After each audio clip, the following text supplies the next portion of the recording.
गुरुर्ब्रह्मा गुरुर्विष्णु गुरुर्देवो महेश्वरः गुरुः साक्षात् परं ब्रह्म तस्मै श्री गुरवे नमः।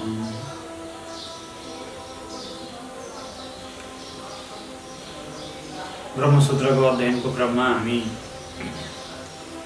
सांख्य दर्शनको र वेदान्त दर्शनको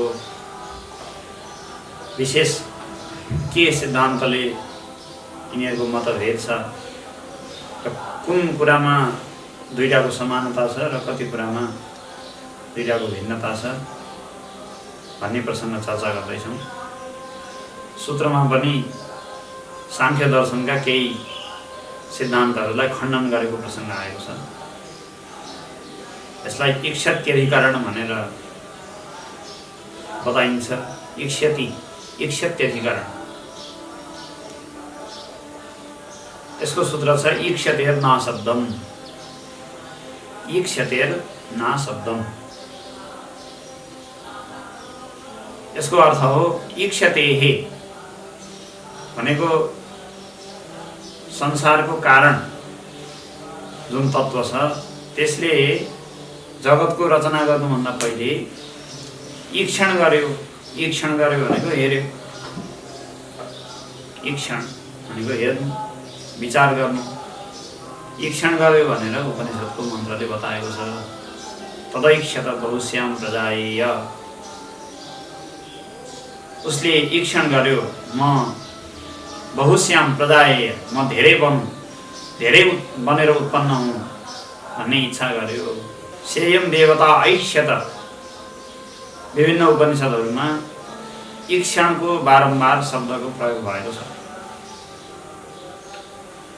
र यो ईक्षण भन्ने कुरा चेतनमा नै हुनसक्छ, जडमा कसरी होला र त्यही भएर सांख्यले जो प्रकृतिलाई जगतको कारण मान्छ त्यो कुरा सम्भव छैन भन्ने यसको चाहिँ आशय हो, मुख्य आशय। सांख्यले कस्तो कारण मान्छ, के कारण मान्छ त्यसको विषयमा पनि भनौँ। सांख्य सिद्धान्त अनुसार सम्पूर्ण संसारको कारण प्रकृति हो। पुरुष चाहिँ केवल उदासीन भएर चुप्पो लागेर बसिरहन्छ। कुनै पनि काम उसले गर्दै चुपचाप भएर हेरिरहने मात्रै उसको काम छ। प्रकाशन मात्रै गर्ने उसको काम हो। त्यही भएर संसारको सृष्टि, स्थिति, संहार जे गर्नुपर्ने हो त्यो सबै प्रकृतिकै आधारमा छ, प्रकृतिकै हातमा छ। र उनीहरूको तर्क के छ भने संसार त्रिगुणात्मक देखिन्छ र त्रिगुणात्मक संसारको लागि त्यस्तै त्रिगुणात्मक तत्त्व नै कारण हुनुपर्छ। जसरी सुनका गहनाहरू भने ती सुनबाटै बनेको हुनु पर्यो।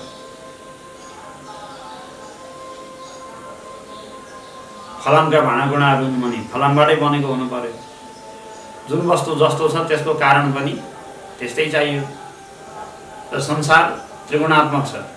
कसरी थाहा हुन्छ भन्दा तमोगुणको शोक, रजोगुणको दुःख, सत्वगुणको सुख।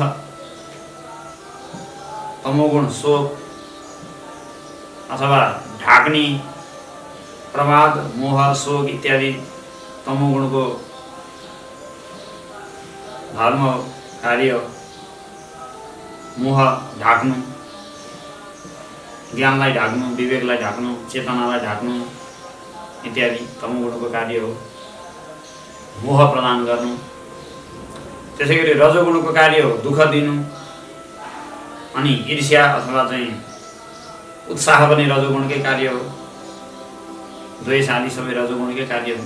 अनि सत्वगुणको कार्य चाहिँ सुख अथवा ज्ञान दिनु हो। यसरी तीनटा गुणहरू छन् र संसारका हरेक पदार्थहरूले तिनै थरी देखाउँछन् कि तिनीहरूले मोह प्रदान गरेका छन्, मोहित गराएका छन् मान्छेहरूलाई। जसरी लागु औषधहरू जस्ता चिजहरू छन् तिनले मान्छेलाई मोहित गर्छन्। र केही दुःख दिने वस्तुहरू छन्, दुःख दिन्छन्। केही आनन्द दिने वस्तुहरू छन्, प्रज्ञालाई, आनन्दलाई बढाउँछन्। तीन थरीभन्दा अर्को कुनै पदार्थ छैन। र एउटै वस्तु पनि कहिले सुखदायक, कहिले दुःखदायक, कहिले मोहकारक हुन्छ। हरेक वस्तु परिवेश अनुसार, परिस्थिति अनुसार कहिले सुख, कहिले दुःख र कहिले मोहको कारण बन्छ। अवस्था अनुसार फेरिरहन्छ, बदलिरहन्छ। अब अहिले गर्मी महिनामा सिरकलाई दुःखको कारण मानिन्छ, ज्याकेट, सिरक, कम्मल। त्यही कुरा जाडो महिनामा असाध्यै सुखको हेतु हुन्छ। यसै गरी भिन्न भिन्न रूपमा हरेक चिज सुख, दुःख र मोहलाई उत्पन्न गर्ने भएको देखिन्छ। र संसारका वस्तुहरूमा यो जुन 3 गुणको कार्यहरू देखिएका छन्, यसको कारण पनि पक्कै त्रिगुणात्मक नै हुनुपर्छ। यदि कारण त्रिगुणात्मक तत्त्व भएन भने कार्यमा कसरी 3 गुणहरू आए? ब्रह्म कसरी कारण हुन सक्छ? ब्रह्म त गुणातीत भनेर वेदान्तले भन्छ। जुन ब्रह्ममा कुनै गुण नै छैन, त्यसबाट त्रिगुणात्मक जगत कसरी आउन सक्छ? त्यही भएर प्रधान नै जगतको कारण हो, प्रकृति नै जगतको कारण हो। अनि फेरि कारण हुनका लागि त सर्वज्ञ हुनु पर्यो, जान्न पर्यो कसरी रचना गर्ने, के गरी रचना गर्ने, कसरी बनाउने जान्न पर्छ। अचेतन कसरी कारण होला त? प्रकृति त अचेतन छ भनेर पनि शङ्का गर्न पाइँदैन। सांख्य भन्दैछ किनकि प्रकृति त्रिगुणात्मक छ, त्रिगुणात्मक प्रकृतिभित्र सत्वगुण पनि छँदैछ र सत्वगुणको कार्यमध्ये ज्ञान एउटा सत्वगुणको कार्य हो। यसरी त्रिगुणात्मक प्रकृतिभित्र रहेको सत्वगुणको जो कार्य ज्ञान हो, त्यसलाई लिएर प्रकृतिलाई सर्वज्ञ मान्न पनि मिल्छ।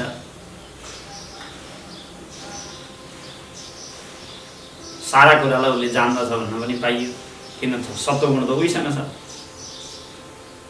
यसरी सबै कुरा चाहिँ प्रकृतिमा मिल्छ।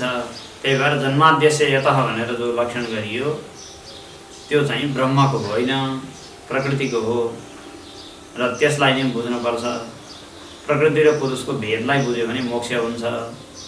यही नै सबै दर्शनको रहस्य हो भनेर यसरी चाहिँ सांख्यले आफ्नो मत बतायो। विवेकद्वारा नै मोक्ष हुन्छ। प्रकृति र पुरुषको भेद ज्ञानद्वारा नै मोक्ष हुन्छ। मोक्ष हुने भनेको प्रकृति उसका लागि निष्क्रिय हुने। सांख्यको मोक्ष भनेको के हो भन्दा उसका लागि चाहिँ प्रकृति निष्क्रिय हो। जब विवेक ज्ञानद्वारा व्यक्तिले देख्यो, प्रकृतिलाई छुट्याएर हेर्यो, त्यसपछि उसका लागि प्रकृतिले संसारको रचना गर्दैन। ऊ अलग्गै भएर बस्छ, अनुहार पनि देखाउँदैन। प्रकृति लज्जावती झार जस्तो छ। सांख्य दर्शनको प्रकृति छोइएपछि लज्जावती झार ओइलाउँछ नि एकदम। त्यस्तै विवेक ज्ञानद्वारा हेर्ने बित्तिकै प्रकृति ओइलाइहाल्छ। त्यसले कुनै पनि कार्य त्यसपछि गर्न सक्दैन, सदाका लागि ओइलाउँछ। जीव अनन्त छ सांख्यमा, पुरुषहरू अनन्त छन् भनेपछि त्यो व्यक्तिका लागि प्रकृतिले कुनै पनि काम अथवा कुनै पनि रचना गर्दैन। त्यो व्यक्ति संसारमा आउनु पर्दैन, बस यही अलग गएर काहीँ गएर बस्छ। त्यस्तो खालको उनीहरूको मोक्ष छ। त्यही प्राप्त गर्नु नै मुख्य चाहिँ परम पुरुषार्थ हो र प्रकृतिलाई नै बताउनु खोजेको सारा शास्त्रले भनेर आफ्नो मत उसले देखायो। तर त्यसको खण्डन गर्दै भगवान वेदव्यास सूत्रमा लेख्नुहुन्छ ईक्ष्यतेर नाशब्दम। त्यही कुरा आएको हो, ईक्ष्यते हे। संसारलाई रचना गर्नुभन्दा पहिला त्यो तत्त्वले ईक्षण गर्यो, विचार गर्यो, हेर्यो भनेर आएको हुनाले हेर्ने भन्ने कुरा जडमा सम्भव छैन। जड प्रकृतिले कसरी हेर्न सक्छ? अनि होइन त्रिगुणात्मक प्रकृतिभित्र सत्वगुण छँदैछ, सत्वगुणको कार्य ज्ञान हो, त्यसैले त्यो सर्वज्ञ भइहाल्छ, ज्ञान शक्तिले युक्त भइहाल्छ। जड भए पनि त्यसले जान्न सम्भव छ भन्छ भने त्यो पनि भन्न मिल्दैन। किन भन्दा उसको त संसारको रचना हुनुभन्दा पहिला प्रकृति भनेको सांख्यको सिद्धान्त अनुसार 3 गुणको साम्यावस्था हो। गुणत्रय साम्यावस्था एव प्रकृति भनेको छ उसले। उसको भनाइको आशय के हो भने सृष्टि भनेको चाहिँ तीन गुणहरूको विक्षेप हो, क्षोभ अथवा उतार चढाव, घटी बढी, एकले अर्कालाई जित्न खोज्ने, अर्कोले अर्कालाई जित्न खोज्ने, परस्परको सङ्घर्ष भनौँ न। तीन गुणहरूको परस्परको सङ्घर्ष नै सृष्टि हो। कहिले सत्वले रज र तमलाई, कहिले रजले सत्व र तमलाई, कहिले तमले सत्व र रजलाई यसरी क्रमशः एउटाले अर्कालाई जित्न खोज्ने, अर्कोले अर्कालाई अभिभूत गर्ने, दबाउने, यो चाहिँ गुण, तीन गुणको विक्षेप, परस्पर सङ्घर्ष चल्छ, त्यसैको नाम सृष्टि हो। प्रकृति भनेको के हो त भन्दा प्रकृति भनेको तीन गुणहरू चाहिँ समान अवस्थामा, साम्य अवस्थामा रहेको नाम नै प्रकृति हो। बराबर अवस्थामा रहे, एउटाले अर्कालाई जित्न अथवा उछिन्न सङ्घर्ष गरेका छैनन्, चुपचाप भएर बसे, त्यो बेलामा प्रकृतिबाट केही जन्मिनेवाला छैन। साम्यावस्थामा जब बस्छन् तब न सत्वगुणले आफ्नो कार्य जन्माउँछ, न रजोगुणले आफ्नो कार्य जन्माउँछ, न तमोगुणले आफ्नो कार्य जन्माउँछ, चुपचाप भएर बसे। तीन गुणहरू परस्परमा एकदम सङ्घर्षरत भयो भने बल्ल अनि संसार जन्मिने हो। त्यसपछि बल्ल तिनका कार्यहरू उत्पन्न हुने हो। नत्र समभावमा बस्दाखेरि तिनले केही पनि कार्य जन्माउँदैन। साङ्ख्यको सिद्धान्त यस्तो छ। अब संसारको सृष्टिभन्दा पहिले त प्रकृति गुणत्रयको साम्य अवस्था छ। त्यो बेलामा सत्वगुणले कुनै ज्ञान रूपी क्रिया जन्माउन तिम्रै सिद्धान्तले दिँदैन, तिम्रै सिद्धान्त अनुसार मिल्दैन। त्यही भएर उसले जान्यो भन्न पनि सत्वगुणलाई लिएर भन्न मिलिहाल्छ नि भनेर जो साङ्ख्यले भनेको छ, त्यस्तो कुरा तिम्रै सिद्धान्तबाट खण्डित हुन्छ। किनकि साम्यावस्था छ प्रकृतिको। सृष्टिभन्दा पहिले तीन गुणहरू समान भावमा बसेका छन्, जसले केही पनि कुराहरू जन्माउन सक्दैन। परस्पर सङ्घर्ष नभइकन क्रिया हुन सक्दैन। चुपचाप भएर बसेर कुनै पनि क्रिया हुँदैन। जस्तै अब बिउ रोप्यो किसानले, त्यहाँ चाहिँ तातो अनि पानी अनि माटो, यी सबै कुराको परस्परमा सङ्घर्ष हुन्छ। अनि बिउ कसलाई चाहिँ थिच्ने अथवा चाहिँ उछिन्ने भनेर एउटा प्रकारको सङ्घर्ष चल्छ। तिनवटा चारवटाको जब संयोग हुन्छ अनि बल्ल त्यो अङ्कुरको रूपमा, कार्यको रूपमा देखा पर्छ। छन त बिउ पनि छ, माटो पनि छ, पानी पनि छ, तातोपन पनि छँदैछ, तर पोकामा राखेको बिउ आफै किन आउँदैन भन्दा किनकि त्यो परस्परमा त्यो मिश्रण सङ्घर्ष नै भयो। काम जन्मिँदैन, त्यसपछि केही पनि कुरा हुँदैन। मिसिएर छ्यासमिस भएर जब परस्परमा सङ्घर्ष चल्छ तब अनि नयाँ कार्य जन्मिन्छ।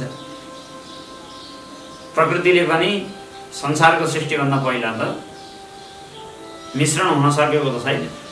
त्यो त साम्यावस्थामा छ, समान भएर बसेको छ। त्यो बेलामा कुनै ज्ञान त्यसमा रहन सक्दैन। त्यही भएर ईक्षण जो सृष्टिभन्दा पहिले तदैक्षत बहुश्याम प्रजायेय, उसले हेर्यो म धेरै बन्छु, उत्पन्न हुन्छु भनेर हेर्यो। उपनिषद्को वाक्यमा जो उसले हेर्यो भनेर अनि सृष्टिमा प्रवृत्त भयो भनेर वर्णन गरेको छ, त्यो जड प्रकृतिलाई बताउन मिल्दैन। चेतन तत्त्व नै चाहिन्छ।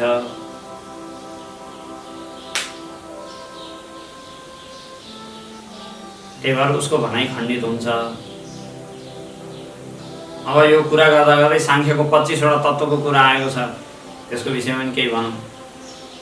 साङ्ख्यको सिद्धान्तमा 25वटा तत्त्वहरू छन्। त्यो तत्त्वलाई उसले 4 भागमा विभाजन गरेको छ। 25वटा तत्त्वहरूलाई 4वटा कोठाहरूमा विभाजन गरेको छ, 4वटा विभागमा। एउटा प्रकृति विकृति, अनि अर्को विकृति, अर्को चाहिँ न प्रकृति न विकृति। 25 तत्त्वहरू 4 थरी छन्। एउटा प्रकृति, अर्को विकृति, अनि अर्को प्रकृति विकृति अनि अर्को न प्रकृति न विकृति भनेको के भन्दाखेरि प्रकृति भनेको चाहिँ सबैको मूल कारण भन्नु खोजेको। प्रकृति भनेको सबैको मूल कारण एउटा तत्त्व छ, त्यसलाई उसले प्रधान भन्छ। प्रधान के हो त भन्दा प्रकृति हो, अर्थात् सबैको मूल कारण हो। त्यही भएर त्यसलाई मूल प्रकृति पनि भनेर उसले बताउँछ। मूल प्रकृति त्यो चाहिँ के हो भन्दा त्रिगुणात्मक प्रधान नै मूल प्रकृति हो। अर्थात् प्रकृति भनेको सबैको मूल कारण मात्रै हो, त्यो कसैको कार्य होइन, संसारका लागि कारण मात्रै हो। त्यही भएर प्रकृति भयो। अर्को छ प्रकृति विकृति। प्रकृति विकृति भनेको कसैका लागि कारण र कसैको लागि कार्य दुईटै भएको। प्रकृति र विकृति दुईटै भयो। विकृति भनेको कार्य, प्रकृति भनेको कारण भनेपछि कसैको कार्य हो त्यही भएर विकृति, कसैको कारण हो त्यही भएर प्रकृति। ती चाहिँ 7 वटा छन्। एउटा प्रकृति भयो, प्रधान भइहाल्यो मूल प्रकृति। अनि प्रकृति विकृति चाहिँ कतिवटा छन् भन्दा 7 वटा छन्। के भन्दा महत्तत्व, अहंकार अनि सूक्ष्म पञ्चमहाभूत भनौँ अथवा पञ्चतन्मात्रा भनौँ। महत्तत्व, अहंकार र पञ्चतन्मात्रा यी चाहिँ के भए भन्दाखेरि प्रकृति विकृति भए। किन भन्दा प्रकृतिको कारण हो महत्तत्व अनि अहंकारको प्रकृतिको कार्य हो महत्तत्व, अहंकारको कारण हो, त्यही भएर महत् पनि प्रकृति विकृति भयो। त्यसैगरी अहंकार पनि प्रकृति विकृति हो, किनकि महतको कार्य हो अनि सूक्ष्म भूतहरूको चाहिँ कारण हो, त्यही भएर अहंकार पनि प्रकृति विकृति हो। सूक्ष्म भूतहरू पनि अहंकारको कारण हो, कार्य हुन्, स्थूल भूतहरूका कारण हुन्, त्यही भएर ती पनि प्रकृति विकृति भए। यसरी प्रकृति विकृति भनेर चाहिँ 7 वटा चिल्ला राख्न मिल्यो। एउटा महत्तत्व, अर्को अहंकार अनि त्यसपछि पञ्च सूक्ष्म भूत अथवा पञ्चतन्मात्रा भन्छ।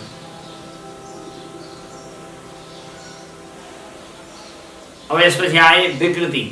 विकृति भनेको केवल कार्य मात्रै, कार्य। अब जस्तै स्थूल महाभूत 5 वटा भए अनि 5 वटा इन्द्रिय, ज्ञानेन्द्रियलाई विशेष रूपमा यहाँ लिएको छ, इन्द्रिय भए। अनि प्राणहरू भए, पञ्चप्राण अनि मन गर्दाखेरि 16 वटा भयो। पृथ्वी जल तेज वायु आकाश पञ्चमहाभूत अनि 5 वटा ज्ञानेन्द्रिय, पञ्चप्राण अनि मन गर्दाखेरि के भयो 16 वटा भएन। 16 वटा तत्त्वहरू चाहिँ के हुन् भन्दा केवल विकृति मात्रै हुन्।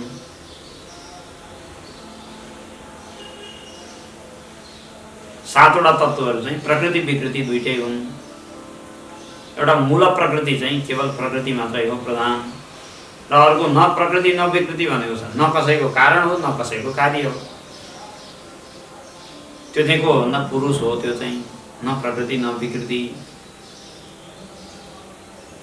पुरुष चाहिँ संसारसँग कुनै सम्बन्ध छैन उसको, न कसैको कार्य हो न कसैको कारण हो, चुपचाप भएर पुरुष चाहिँ यत्तिकै बसिरहन्छ। र सबै संसारको मुख्य दायित्व चाहिँ प्रकृतिकै हातमा छ। गीतामा पनि त भगवानले भन्नुभयो मया अध्यक्षेण प्रकृति सूयते सचराचरम। गीता पढेको छैन भनिन्छ सांख्य। मया अध्यक्षेण प्रकृति सूयते सचराचरम। प्रकृति सूयते भनेको छ म अध्यक्ष भएर बस्छु। अध्यक्षले के गर्छ त? कहीँ पनि केही गर्दैन, चुप लाएर बस्छ मात्रै। म चुप लाएर बस्छु अनि प्रकृति सूयते सचराचरम, मेरो सान्निध्यमा प्रकृतिले नै सारा चराचर जगतलाई रचना गर्छ भनेर गीतामा भगवानले बताउनु भएको छ। हाम्रो सिद्धान्त गीता पढेको छैन भनिदियो सांख्य। यसरी प्रकृतिकै कोखबाट भनौँ, प्रकृतिकै कोखबाट गर्भबाट सारा संसार जन्मिन्छ भन्ने चाहिँ उसको सिद्धान्त हो। त्यसलाई वेदान्तले खण्डन गर्दै उपनिषदको प्रमाण दिँदै भन्यो जड प्रकृति कारण हुन सक्दैन, किनकि सृष्टि हुनुभन्दा पहिले परमात्माले विचार गर्नुभयो भन्ने श्रुति वाक्य छ। त्यो विचार गर्ने कुरा पक्कै परमात्मा नै हुन सक्छ, किन जडले कसरी विचार गर्ने, जडले के सोच्ला।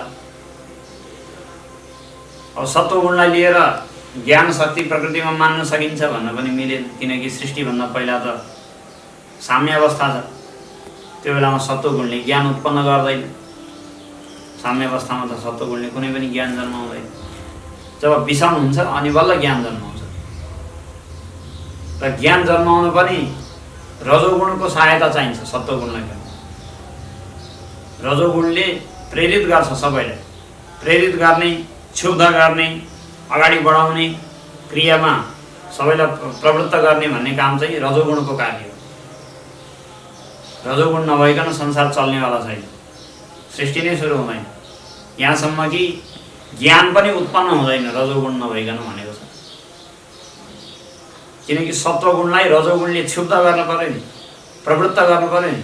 साधनामा अथवा विचारमा मान्छे प्रवृत्त भएन भने ज्ञान हुन्छ त? प्रवृत्ति भन्ने बित्तिकै रजोगुणको कार्य हो। जस्तै मोक्षका लागि मान्छेले तपस्याहरू गर्छन्, प्रवृत्ति गर्छन् भनेपछि म के गरौँ भनेर सङ्कल्प आयो नि, कर्तृत्व आयो। गर्ने भन्ने बित्तिकै त्यहाँ रजोगुणले नै प्रवृत्ति गरेको छ। पूर्ण रूपमा रजोगुणलाई खत्तमै बनायो भने पनि संसार हुनेवाला छैन। त्यही भएर त्रिगुणात्मक संसार छँदैछ, चाहिन्छ।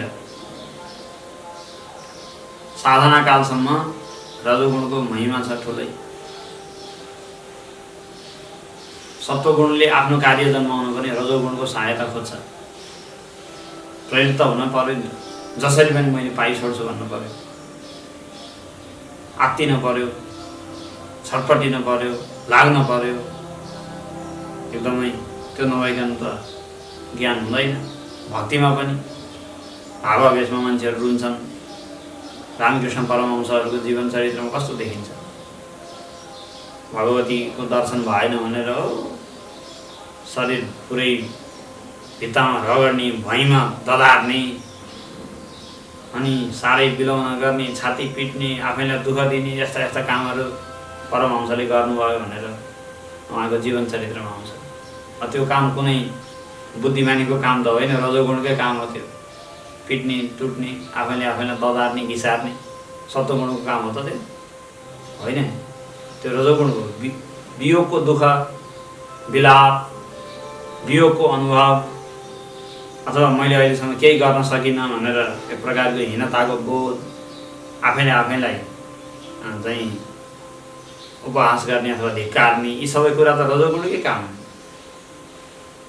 ती सबै रजोगुणका कामहरू भए त्यसपछि अन्तिममा सत्वगुणको प्राकट्य भएर अनि सत्वभन्दा पनि माथिको अवस्था भगवत भावमा पुग्यो। रजोगुण आवश्यक छ कि छैन? छ, आवश्यक छ। आवश्यक भएरै बनाएको। तमोगुण पनि आवश्यक भएरै बनाएको वास्तवमा। तमोगुणले बिर्साइदिन्छ। तमोगुणको सबभन्दा ठुलो काम भनेको बिर्साइदिनु।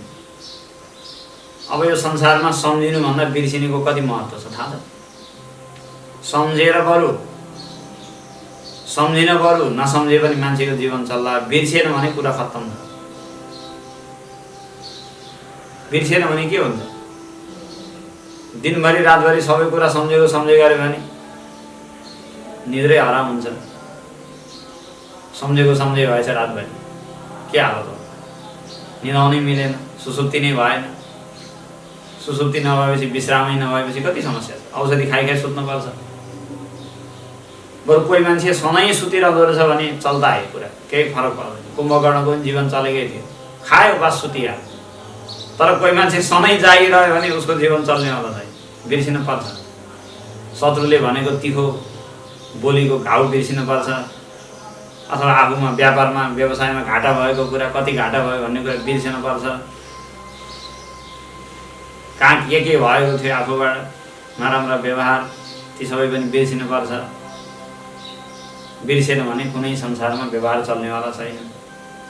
बिर्सिनु त भगवानको एउटा आशीर्वादै मान्दा हुन्छ वास्तव। अब आफन्तहरूको वियोग भयो, मान्छेहरू रुन्छन्, पहिलो दिन दोस्रो दिन अलि बेसरी रोन्छन्। अब त्यो रुवाई त्यो दुःख उही वेगमा सधैँ कायम रहने हो भने त्यसको व्यवहार चल्छ त?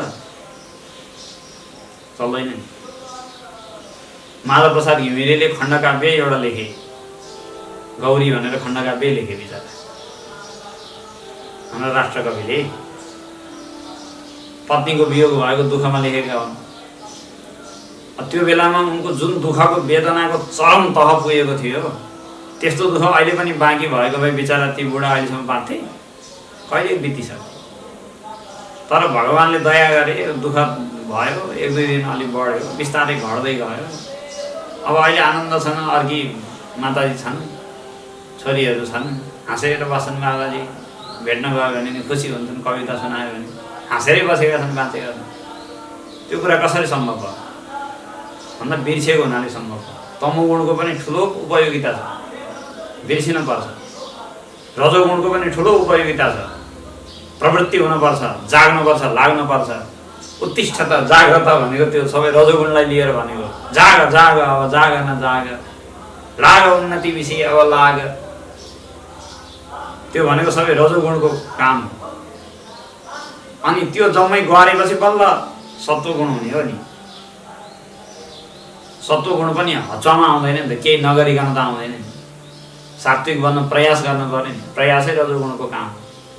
यसरी तीन गुणहरूको ठुलो महिमा छ, यसमा सन्देह छैन। त्यसमा वेदान्तको पनि कुनै दुई मत छैन। वेदान्तले पनि मान्छ तीन गुणलाई। तर त्रिगुणात्मिका प्रकृति स्वतन्त्र रूपमा जगतको कारण हो, यति मात्रै यहाँको आपत्तिको विषय हो। माया त्रिगुणात्मक छ, त्रिगुणात्मक भएको हुनाले संसारमा वैचित्र्य देखा पर्छ। संसारमा त्यो सबै कुरा सिद्धान्त सही हुन हुँदै पनि स्वतन्त्र रूपमा त्यसलाई अस्तित्व चाहिँ मायाको स्वतन्त्र, प्रकृतिको स्वतन्त्र अस्तित्व मानेर त्यसले आफ्नै हिसाबले जगतको रचना गरेको हो भन्ने कुरामा चाहिँ वेदान्तको आपत्ति हो। त्यो चाहिँ हुन सक्दैन।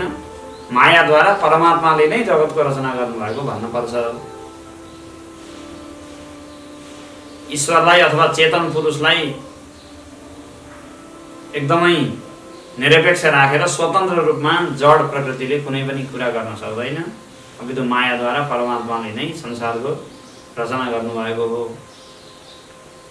परमात्मामा सर्वज्ञत्व पनि सम्भव छ। चेतन भएको हुनाले विचार गर्ने, ईक्षण गर्ने भन्ने कुरा पनि सम्भव छ। ब्रह्ममा सबै कुरा मिल्छ। त्यही भएर ब्रह्म नै जगतको कारण हो। अनि सांख्यले भन्छ तिम्रो ब्रह्म त ज्ञान स्वरूप छ भाइ, सत्यम ज्ञानम अनन्तम ब्रह्म भन्छ। ज्ञान स्वरूप त ज्ञाता कसरी हुन सक्छ? तिमीले ईक्षण गर्यौ भनेर जुन प्रमाण दियो, त्यहाँ त हेर्यो, विचार गर्यो, अनि जगतको रचना गर्यो भनेर कर्ता अनि ज्ञाता त्यस्तो देखा पर्छ नि त। त्यो जगतको कारण भएको तत्त्व त संसारको रचना गर्ने भनेपछि कर्ता भयो, अनि हेर्यो विचार गर्यो भनेपछि ज्ञाता पनि भयो। तिम्रो ब्रह्म त कर्ता होइन, ज्ञाता होइन, भोक्ता होइन भन्छौ। चित स्वरूप हो भन्छौ, ज्ञान स्वरूप हो भन्छौ। कसरी मिल्छ त्यो कुरा भनेर फेरि उसरी प्रश्न गर्यो। त्यसको उत्तरमा वेदान्तले भन्छ कि ज्ञान स्वरूपलाई पनि ज्ञाता भनेर बताउन मिल्छ, सकिन्छ। त्यो ज्ञान क्रियाको कर्ता होइन, ज्ञान स्वरूप नै हो, तर पनि त्यसलाई ज्ञाता भनेर बताउन मिल्छ। जसरी हामीहरू सूर्यले प्रकाशित गर्यो भन्छौँ। सूर्यले प्रकाशित गर्यो, सूर्य प्रकाशयति सविता प्रकाशयति। सूर्यले प्रकाशित गर्यो भनेर बताउँदा वास्तवमा सूर्यले प्रकाशित गरेको होइन नि। सूर्य त प्रकाश नै हो, सूर्यले के प्रकाशित गर्छ? स्वयं प्रकाश स्वरूप नै हो। तर प्रकाश स्वरूप सूर्यलाई पनि प्रकाशयति सूर्य भनेर कर्ताको रूपमा जसरी बताइन्छ, त्यस्तै ज्ञान स्वरूप आत्मालाई पनि जानाति विचारयति, उसले जान्दछ, विचार गर्छ भनेर ज्ञान क्रियाको कर्ता भनेर बताउन मिल्छ। त्यसरी बताएको हो भनेर वेदान्तले उत्तर दिन्छ। फेरि अर्को सूत्रमा भन्नुहुन्छ तन्निष्ठस्य मोक्षोपदेशात्। प्रकृतिलाई जगतको कारण किन पनि मान्न मिल्दैन भने किनकि उपनिषदहरूमा जगतको कारण तत्त्व त्यस्तो वर्णन गरिएको छ जसमा निष्ठा राख्ने मान्छे, जसमा निरन्तर चिन्तन मनन र निधिध्यासन गर्ने मान्छे मुक्त हुन्छ, संसार सागरबाट पार पर्छ भनेर बताएको छ। र उपदेश गर्ने क्रममा श्वेतकेतुलाई बारम्बार तत्त्वमसि श्वेतकेतु तत्त्वमसि श्वेतकेतु भनेर त्यही तिमी हौ जो संसारको सृष्टि गर्नेवाला तत्त्व हो, सदैव सौम्यदमग्र आसीत्, एकमेवाद्वितीयम, सृष्टि हुनुभन्दा पहिले एउटै सत तत्त्व मात्रै थियो, उसैले तदैक्षत बहुश्याम प्रदाय, उसैले ईक्षण गर्यो, विचार गर्यो म धेरै बनौँ, अनेक जीवको रूपमा धेरै बनौँ, अनेक पदार्थहरूको रूपमा बनौँ भनेर जुन तत्त्वले सङ्कल्प गर्यो तत्त्वमसि त्यही तिमी हौ। तत् शब्दको अर्थ चाहिँ अगाडि प्रसङ्गमा जे आएको छ त्यही भन्ने हुन्छ। तत् शब्दले जहिले पनि प्रसङ्ग प्राप्त अर्थलाई नै बुझाउँछ। प्रसङ्ग कसको छ भन्दा जगतको कारण एउटा यस्तो तत्त्वको प्रसङ्ग छ जसले सृष्टिको आदिकालमा सङ्कल्प गर्यो म धेरै बनौँ भनेर। त्यसकै वर्णन गर्दै अनि अन्तिममा श्वेतकेतुलाई भन्नुहुन्छ आरुणीले आफ्ना पुत्रलाई कि तत्त्वम असि श्वेतकेतु, त्यही तिमी हौ भनेपछि त त्यो कारण तत्त्व तिमी नै हौ भनेर बताएको छ। श्वेतकेतु आत्माको रूपमा बतायो। अब यदि त्यो जड प्रधान जगतको कारणको रूपमा मान्ने हो भने त आफ्ना पिताजीले श्वेतकेतुलाई ज्ञानको उपदेश गर्दा त्यही तिमी हौ भनेर के तिमी जड हौ भनेर बताउनु खोजेको हो? यदि ज्ञानद्वारा जड हुने हो भने त त्योभन्दा त ज्ञान नभएकै ठिक छ नि। उसो भए यदि ज्ञान हुने भनेको म जड हुँ भनेर बुझ्ने हो भने त त्योभन्दा त ज्ञान नभएकै ठिक छ। उसो भने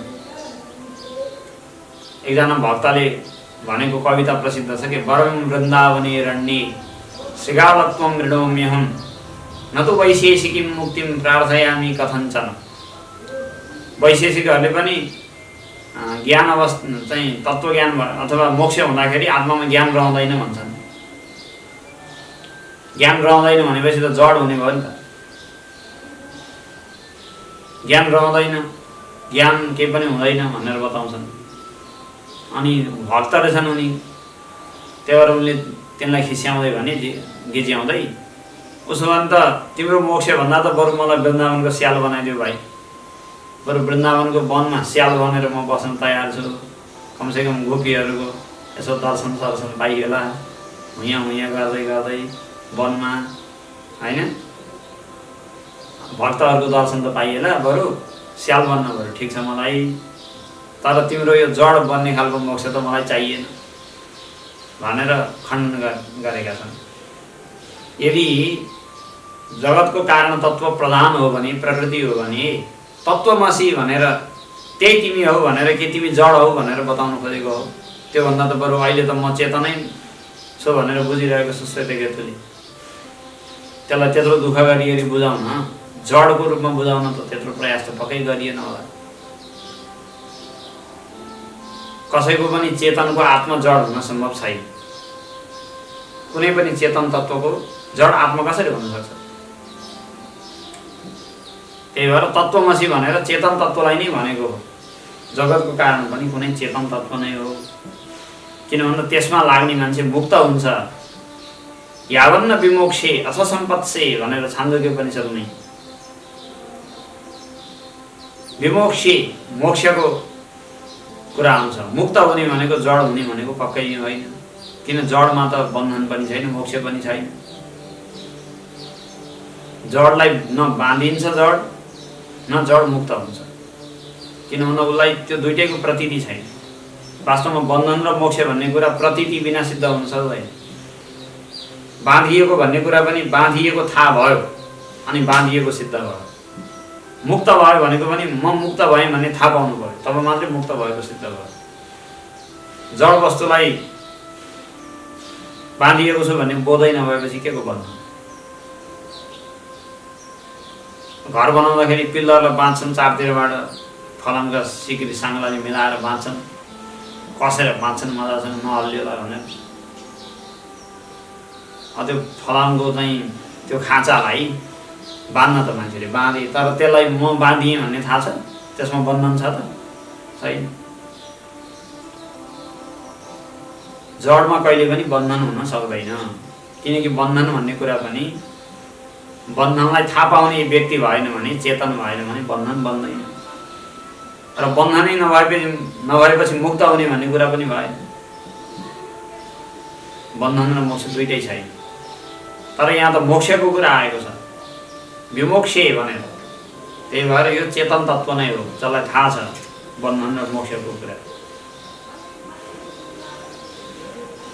त्यसैले जगतको कारण तत्त्व चाहिँ चेतन तत्त्व नै हो, अर्थात् आत्मा नै हो। प्रकृतिको सहायताले, मायाको सहायताले ब्रह्मले नै जगतको रचना गरेको हो। त्यो माया पनि ऊभन्दा स्वतन्त्र अस्तित्व भएको वस्तु होइन, किन भन्दा शक्तिको कहिले पनि शक्तिमान भन्दा अलग अस्तित्व हुँदैन।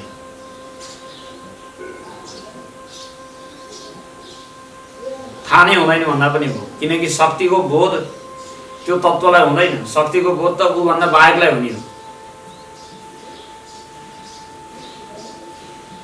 जस्तै कुनै मान्छे गरुङ्गो छ, यति किलोको छ, उति किलोको छ भनिन्छ। गरुङ्गोले थिच्छ मजासँग। अब मोटा मोटा चाहिँ ठुल्ठुला कुस्तीबाजहरू हुन्छ नि, कुस्ती खेल्ने मान्छेहरू, तारासिंह जस्ता कुस्ती खेल्नेहरू, एकदम मोटा, अब 100, 150, 200 किलोकासम्म होला। तिनले एउटा मान्छेमाथि बसेर थिचिदियो भने त्यो मान्छे बिचरा, त्यसको सबै हालत खराब हुन्छ। थिचिन्छ नि बेसरी। अब 100 किलोको मान्छेले थिच्दाखेरि मजासँग थिचिन्छ नि। 100 किलोको भारी छ कि छैन थिच्ने, भारी। तर त्यो स्वयं 100 किलोको मान्छेलाई 100 किलोको भारीले थिचेको बोध हुन्छ कि हुँदैन? हुँदैन। शरीरको आफ्नो जो 100 किलोको भारी हो, त्यसले आफूभन्दा भिन्नलाई थिच्छ, तर स्वयं आफ्नो शरीरलाई त्यो 100 किलोको भारीले थिच्दैन, थिचेको बोध हुँदैन। आगोले आगोभन्दा भिन्न कुनै दोस्रो वस्तुलाई जलाउँछ, तर आगोले आगोलाई जलाउँदैन, पोल्दैन। सूर्यले सूर्यभन्दा बाहेकको अरू वस्तुलाई तातो बनाउँछ, तर सूर्यले सूर्यलाई पोल्न सक्दैन। अर्थात् दाह गर्ने शक्ति, प्रकाशको शक्ति सूर्यमा छ भनेर हामी मान्छौँ नि। दाह र प्रकाश सूर्यको शक्ति हो। तातोपन र प्रकाश। दाह भनेको पोल्नु, प्रकाश भनेको उज्यालो। उज्यालो हुनु र प्रकाशित गर्नु सूर्यको शक्ति हो। तर सूर्यको दृष्टिमा त्यो शक्तिको अस्तित्वै छैन उसको लागि। किन न उसलाई आफू उज्यालिएको, प्रकाशद्वारा आफू उज्यालिएको महसुस छ, न उसलाई आफूले पोलेको महसुस छ, थाहा नै छैन। सूर्यको प्रकाशद्वारा उज्यालो भए अर्को पृथ्वी आदि ग्रहहरू अथवा अरू पदार्थहरू, उसको तातोपनले ताते अरू पदार्थहरू, हावापानी अरू, उसलाई त आफ्नो तातोपनले तातेको बोध पनि छैन, प्रकाशित भएको बोध पनि छैन। भनेपछि कुनै पनि वस्तु स्वयंका लागि आफ्नो शक्तिको कुनै पनि अस्तित्व हुँदैन। हरेक कुरामा लागू हुन्छ यो कुरा। ऊभन्दा भिन्न कुनै दोस्रो वस्तु त्यहाँ अगाडि आयो भने अनि त्यो दोस्रो व्यक्तिका लागि मात्रै त्यो शक्ति देखा पर्छ उसको। भनेपछि आगोको ताप शक्ति भनेको के हो भन्दा जो आगो बनेको छैन, आगो भएको छैन अथवा आगो होइन, आगोभन्दा भिन्न हो, उसमाथि आगोले पार्ने एक प्रकारको प्रभाव, त्यसैलाई हामी आगोको शक्ति भन्छौँ। दाह शक्ति, प्रकाश शक्ति जे भन्छ। स्वयं आगोको लागि त्यो शक्तिको अस्तित्व छैन, तर आगोभन्दा भिन्न जो छ त्यसमाथि आगोले एउटा प्रभाव पार्छ, जसलाई हामीलाई प्रचण्ड ताप, प्रचण्ड चाहिँ प्रकाशको रूपमा देखा पर्छ। शक्ति भनेको कुनै पनि वस्तुले अर्को वस्तुमाथि पार्ने प्रभाव हो। यसरी चाहिँ शक्ति हो। अब ब्रह्मको शक्ति, परमात्माको शक्ति, माया शक्ति हो संसारलाई बन्धनमा पार्ने, सारा चाहिँ उसलाई, मानिसहरूलाई आफ्नो इसारामा नचाउने मदारीले जादु सादु देखाउँछ नि बाटोमा, त्यसले चाहिँ बाँदर नचाए जस्तो त्यसरी चाहिँ नचाउने, सारा संसारलाई घायल घायल बनाउने त्यस्तो शक्तिमान सर्वशक्तिमान परमात्मा अनन्त शक्तिशाली हुनुहुन्छ भनेर हामी भन्छौँ। त्यो ठिक छ, राम्रो कुरा हो। तर स्वयं परमात्माको लागि त्यो शक्तिको कुनै अस्तित्व छैन। किनकि जो परमात्माभन्दा भिन्न आफूलाई मान्छन्, जसले आफूलाई अलग अस्तित्व मानेका छन्, ती अलग भएका मान्छेहरूमाथि त्यो सर्वव्यापक तत्त्वले एक प्रकारको थिच्छ। किनकि ऊ व्यापक छ, सर्वत्र छ, आफू त्यस्तो हुन सकेको छैन, अनि थिचेको जस्तो महसुस हुन्छ। कुनै धनी मान्छे आयो भने अथवा कुनै धेरै शक्तिशाली आफ्नो ठुलो पदमा भएको मान्छे नजिक आएर बस्यो भने सानो मान्छेलाई हीनता बोध हुन्छ नि, थिचिन्छ नि त्यो मान्छे। छ्या, मेरो जीवन त कस्तो कुहिएको, छ्या, यो चाहिँ यत्रो शक्तिशाली छ, यत्रो धनी, म त केही न केहीको यत्रो सामान्य जीवन बिताएको छु। कोही त्यागी तपस्वी तत्त्वज्ञानी महापुरुषहरू वरिपरि छन् भने पनि तिनीबाट पनि थिचिन्छ मान्छे, एकदम हतप्रभ भइहाल्छ। छ्या, मेरो जीवन कस्तो कुहिएको, यिनी त तत्त्वज्ञान गरी मुक्त भए। पहिला ऋषिमुनिहरूको अगाडि राजाहरू एकदम थिचिएर बस्थे नि, हात जोडेर तलपट्टि परेर आफ्नो आसनमा उनलाई ऋषिलाई राखेर। त्यो भनेको के हो भने ऋषिको त्यो थिचिए बिचरा दबे। उनको त्यो ज्ञान, उनको त्यो वैराग्य, उनको त्यो प्रचण्ड त्याग तपस्या, यी चाहिँ सद्गुणहरूको तेजले विषय भोगमा आसक्त भएको मान्छे ठ्याक्कै थिचिन्छ। साधकहरूको अनुहारमा हेर्न गाह्रो हुन्छ सामान्य मान्छेलाई। अलि विशेष विरक्त तपस्वी अथवा ज्ञानी भक्तहरू रहेछन् भने तिनको आँखामा हेर्न सकिँदैन, त्यस्तो चकाचौँधो बनाइदिन्छ, थिचिन्छ मान्छे। त्यस्तै परमात्मा सर्वव्यापक हुनुहुन्छ। सर्वव्यापक तत्त्वको अगाडि आफूलाई अल्पज्ञ र अल्प चाहिँ आफूलाई अव्यापक मान्नेवाला जीव जाने बित्तिकै थिचिन्छ। आफूलाई त उसले शरीरभन्दा बाहिर त मान्न सकेको छैन, एउटा शरीरमा मात्रै सीमित राखेर बुझिरहेको छ। परमात्मा त्यत्रो विधि अनन्त हुनुहुन्छ, अजर अमर, सारा संसारको नियामक। आफूले केही चाहेको गर्न सकिँदैन, बनेको बन्न खोजेको हुन सकिँदैन। हायल कायल बनाएको छ यहाँ, रोग व्याधिले, बुढ्याइले, विभिन्न थरी प्रतिकूलताले हायल कायल बनाएको छ मान्छेलाई। अनि परमात्माको अगाडि थिचिएको महसुस गर्छ उसले। र त्यही थिचिएको पनलाई नै हामी प्रबल माया शक्ति हो, परमात्माको माया शक्ति सबैलाई बसमा बनाएको छ भन्छ। तर कसैले स्वयं परमात्मालाई नै गएर सोध्यो, कस्तो यत्रो शक्ति धारण गरेको, किन यत्रो संसारलाई थिचेको तिमीले भन्यो भने उसले सायद भन्न सक्छ, खै कसले कसलाई थिच्यो, कहाँ थिच्यो, किन उसलाई त त्यो शक्तिको बोधै छैन। त्यही भएर स्वयं परमात्माको दृष्टिले शक्तिको कुनै अस्तित्व नभएको हुनाले माया शक्तिले परमात्मामा द्वैत सृजना गर्न सक्दैन। वेदान्तको सिद्धान्त यही हो। जो अज्ञानद्वारा भिन्न आफूलाई मान्छन् उनीहरूले भनिरहन् माया हो, शक्ति हो भनेर देखिरहन्, जसद्वारा संसारको द्वैत सृजना भयो, संसारमा सबै प्राणीहरू धकेलिए, कर्मको बन्धनमा परे, जन्म र मृत्युको चक्रमा परे भनेर उनीहरू भनिरहन्। तर स्वयं परमात्माको लागि भने त्यो माया शक्तिको कुनै अस्तित्व छैन, उसका लागि त शक्तिको बोधै भएको छैन। अनि परमात्मामा द्वैत ल्याउन सक्छ त मायाले? जसको अगाडि ऊ देखै परेको छैन, थाहा नै छैन जसलाई त्यो माया के हो भने। माया भनेको उसलाई बोधै भएको छैन। प्राणीहरूले भनेको सुन्दा सुन्दा होला माया भन्ने छ होला भन्नुपर्छ उसले। किन उनीहरू गएर हे भगवान् हामीलाई साह्रै मायाले दुःख दियो भन्छन् भनेपछि होला कुनै माया भनेको भन्नुपर्छ। अब उसलाई त आफ्नो त मायाको शक्ति त के थाहा। सूर्यलाई गएर सबैले शिकायत गर्यो भने कस्तो पोलेको तिमीले भन्यो भने होला मैले पोल्छु होला भन्नु पर्यो। किन उसले आफैले आफूलाई पोलेको थाहा नभएपछि त के भन्ने त।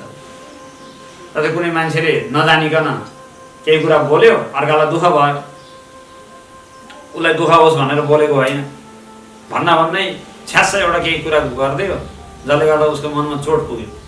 अनि उसले पछि एकान्तमा आएर मलाई तिमीले यसरी नमिठोसँग सबैको अगाडि भन्न नहुने, त्यो कस्तो चाहिँ ऊ भएको भनेर यदि भन्यो भने ए तिमीलाई दुःख भयो है ल बोलियो होला केही कुरा, मलाई क्षमा गर्न, त्यस्तो बोल्न खोजेको होइन, थाहा नै छैन मलाई के बोल्ने के बोल्ने भन्छ नि त्यसले।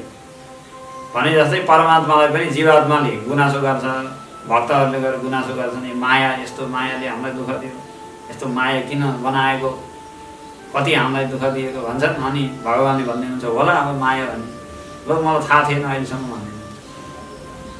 स्वयं परमात्माको लागि मायाको कुनै अस्तित्व छैन र शास्त्रहरूले परमात्मा दृष्टिले अद्वैतको व्याख्या गरेका हुन्। स्वयं परमात्माको दृष्टिमा उहाँभन्दा कुनै अर्को अस्तित्व छैन, त्यो दृष्टिले अद्वैत हो। र जीवात्माको दृष्टिले साधन अवस्थामा द्वैतको व्याख्या गरेका छन्। त्यही भएर निष्काम कर्म गर, उपासना गर, चित्त शुद्ध गर, धर्म गर, दया गर, दान गर भनेर दुवै थरी दृष्टिले उपदेश छ शास्त्रमा।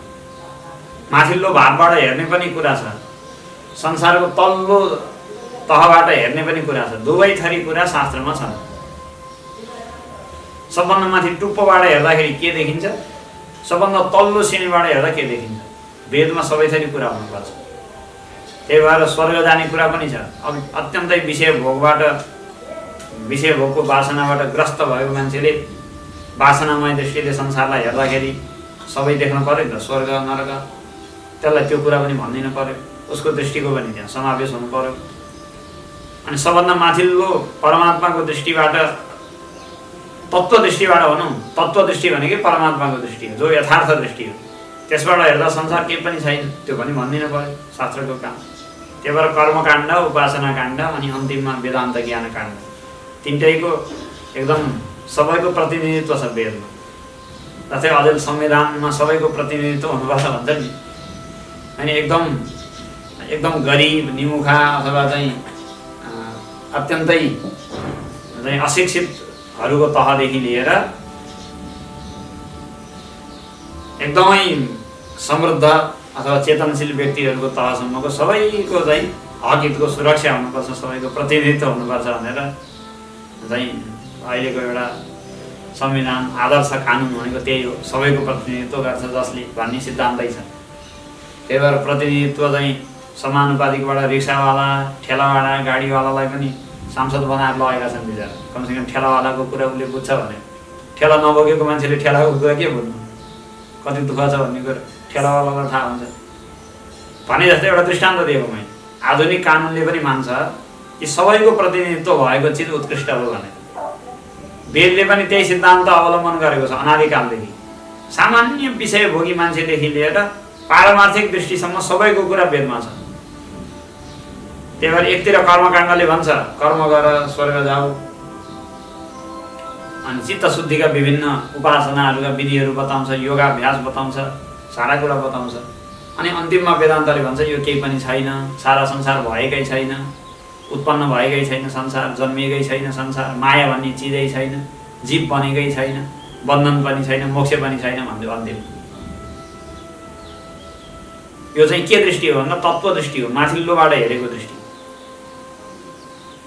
त्यो दृष्टिमा हेर्दाखेरि माया भन्ने कुनै अस्तित्वै छैन, नभएपछि अद्वैत छ। तत्त्व दृष्टिले अद्वैत, व्यवहार दृष्टिले त सबै कुरा छँदै छ। यसरी वेदान्तको सिद्धान्तमा परमात्माले मायाद्वारा जगत रचना गर्नुभयो भन्ने चाहिँ एउटा टाप्टिले भनाइ हो, त्यो तत्त्व दृष्टिको भनाइ चाहिँ होइन। जीवात्माले जगत रचना भएको मान्छ, उसलाई संसारले थिचेको बोध छ, माया भन्न पर्यो, थिच्यो भन्न पर्यो, अनि उसका लागि केही त भनिदिनु पर्यो। अनि मायाद्वारा परमात्माले रचना गर्नुभएको भन्यो। परमात्माको दृष्टिले हेर्ने हो भने चाहिँ कुनै चिज न आफूभन्दा भिन्न, अहिलेसम्म उहाँभन्दा भिन्न कुनै रचना भएको छ न केही छ। उहाँ मात्रै आफू अद्वैत भावमा परमात्मा तत्त्व निरन्तर प्रतिष्ठित छ, निरन्तर आफ्नो स्वभावमा बसेको छ, उसमा केही फेरबदल आएको छैन। यसरी आत्मा हौ तिमी त्यही हौ भनेर, तत्त्वमसि भनेर श्वेतकेतुलाई आत्माको रूपमा उपदेश गरेको हुनाले र त्यसलाई जानेर मुक्त हुन्छ भनेर बताएको हुनाले पनि जड प्रकृतिलाई संसारको कारण मान्न मिल्दैन। कारण मान्ने हो भने बरु अज्ञान अवस्थामै बरु सही, तर परमात्मालाई नै मान्नुपर्छ। हुन त यो पनि यथार्थ दृष्टि होइन, किन भन्दा परमात्मा त जगतको रूपमा आफ्नो स्वभावबाट विचलित भएकै छैन, जगत बनेकै होइन, यथार्थ दृष्टि त्यही हो। तर कमसेकम कल्पनाकै दृष्टि मान्ने हो भने पनि परमात्माले रचना गर्नुभएको भन्यो भने चाहिँ उहाँको खोजी गरेर सही सर्वस्वरूप परमात्मालाई अद्वितीय तत्त्वलाई बुझ्ने सम्भावना रहन्छ। तर अरू कसैले रचना गरेको भन्यो भने त्यहाँ बुझ्ने ठाउँमा पनि पुगिँदैन। त्यही भएर यो हुन त कल्पना नै हो, तर पनि के भन्नुपर्छ भन्दा परमात्माले रचना गर्नुभएको भन्नुपर्छ, ताकि कमसेकम 2-4 नाम भने पनि परमात्माको लिन्छ, 2-4 ठाउँमा भए पनि परमात्माको दर्शन गर्न सक्छ।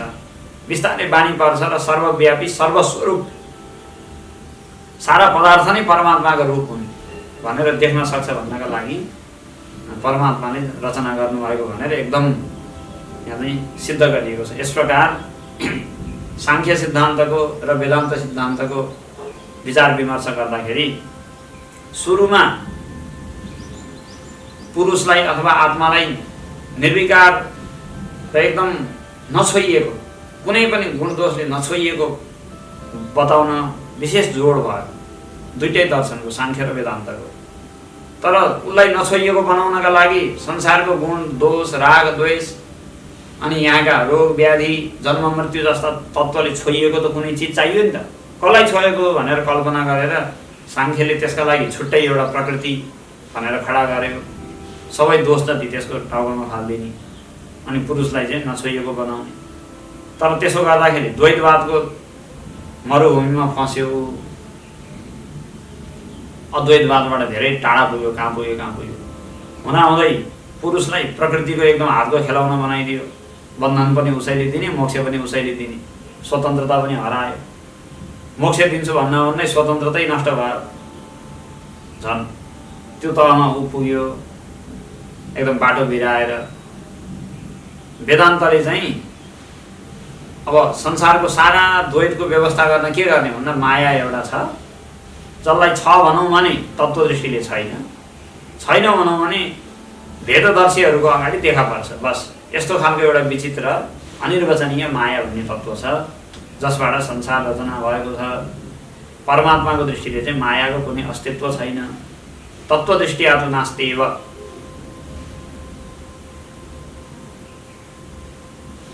तत्त्वदृष्टिले माया भन्ने चिजै छैन। तुच्छा निर्वचनीया च वास्तवी चेत्य समुत्रधा ज्ञेया माया त्रिभिर्बोधैः श्रौत यौक्तिक लौकिकैः भनेर पञ्चदशीमा छ। तीन दृष्टिले तीन मायाको स्वरूप देखा पर्छ। एउटा श्रौत दृष्टिले तत्त्व दृष्टिले हेर्ने हो भने तुच्छा, यो माया छँदै छैन। तुच्छा भनेको असत हो, खराएको सिङ जस्तै हो, छँदै छैन माया। यदि श्रौत दृष्टिले हेर्ने हो भने, भनेको तत्त्व दृष्टिले हेर्ने हो भने। अनि अब साधकको दृष्टिले हेर्ने हो भने, युक्तिको दृष्टिले हेर्ने हो भने अनिर्वचनीय छ।